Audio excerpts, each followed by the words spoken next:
Bonjour. Alors il va être question aujourd'hui du problème de couverture par sommet ou transversal minimum, ou encore en anglais vertex cover. On va présenter un modèle de programmation linéaire en nombre entier, on va parler de relaxation linéaire et on va proposer une approximation. Alors le problème de vertex cover ou de couverture par sommet est le suivant. On a un graphe G non orienté en entrée et il faut donner un ensemble minimum de sommets couvrant toutes les arêtes. Alors voyons ce que ça veut dire tout de suite sur un exemple. Voilà un tel graphe G par exemple en entrée, et voilà une solution réalisable utilisant 5 sommets ici. Alors c'est une solution réalisable parce que chaque arête est bien couverte, c'est-à-dire que chaque arête est bien incidente à au moins un des sommets de S. On peut voir que 3 couvrent ces deux arêtes, 1 couvre ces deux-là, 7 ces deux-là, 4 couvre ces 3 arêtes, donc 2 de plus ici, et 5 assure la couverture de la dernière. Donc on a bien une solution réalisable de valeur 5 ici, puisqu'il y a 5 sommets dans la couverture. On peut faire mieux, et voilà une solution de valeur 3 ici, et on peut vérifier sa faisabilité. On peut vérifier que chaque arête a bien une de ses extrémités au moins dans S. Alors on appelle S aussi un transversal, parce que ce problème de couverture minimum par sommet s'appelle aussi le problème du transversal minimum. Alors une façon de raconter ce problème, ou de rencontrer ce problème, est de se rendre au muséum d'histoire naturelle, et de se rendre au jardin botanique du muséum. Donc dans ce jardin botanique, il y a énormément d'essences rares et précieuses, et le muséum se pose la question suivante, comment positionner le nombre minimal de gardiens pour surveiller toutes les allées du jardin.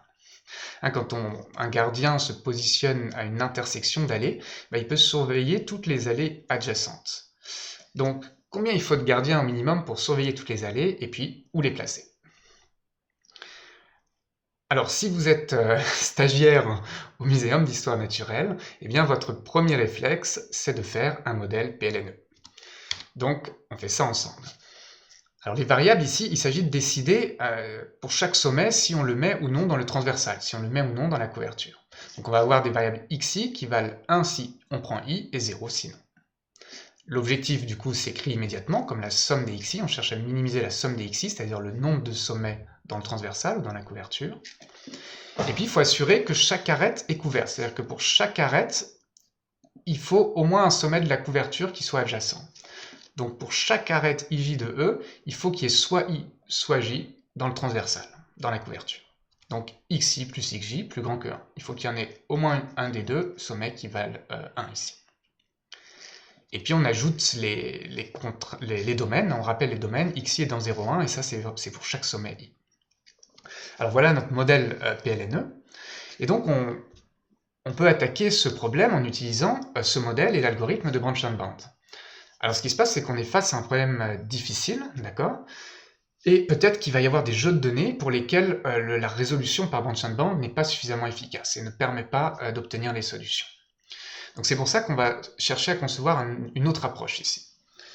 On va chercher à concevoir un algorithme dit d'approximation, c'est-à-dire un algorithme polynomial qui produit une solution réalisable x' avec une certaine qualité, c'est-à-dire telle que sa valeur objective z' ne soit pas trop loin de z étoile, en fait soit à au plus r fois z étoile. R ici est ce qu'on appelle le facteur d'approximation. Donc on cherche à produire une solution x' qui a une certaine garantie vis-à-vis de z étoile. Alors pour faire ça, on va examiner la relaxation linéaire. Vous vous souvenez, la relaxation linéaire, c'est simplement qu'on autorise les variables xi à prendre des valeurs fractionnaires, entre 0 et 1.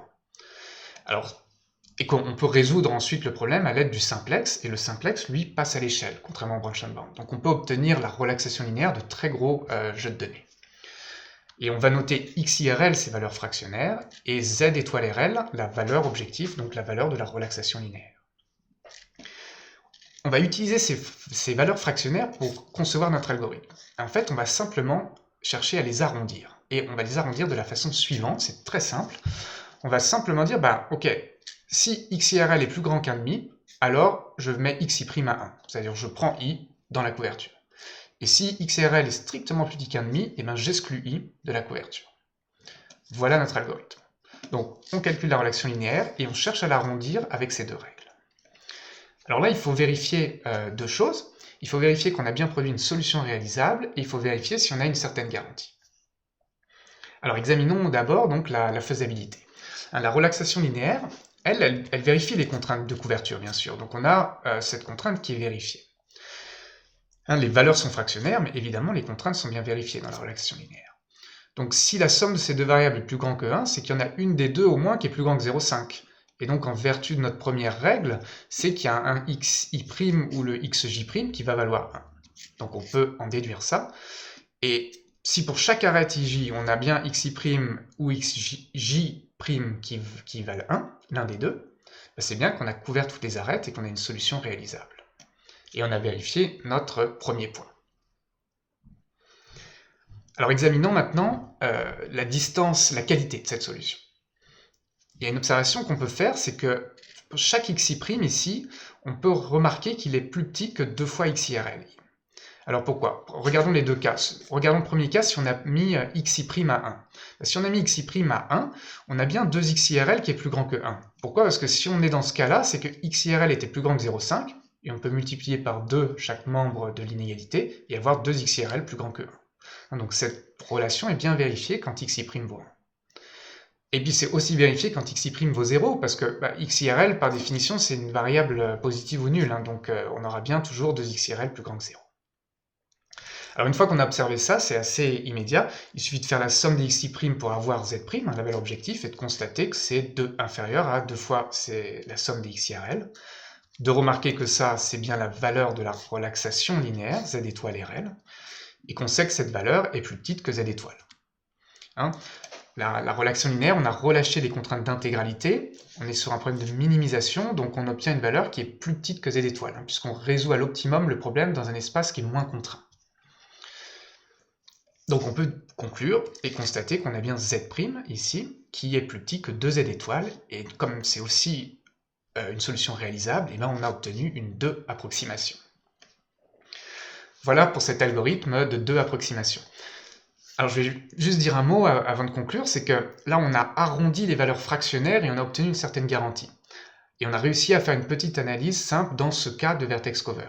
Mais ça, c'est pas faisable toujours en général. C'est pas parce qu'on arrondit les valeurs fractionnaires de la relation linéaire qu'on a quelque chose avec une garantie.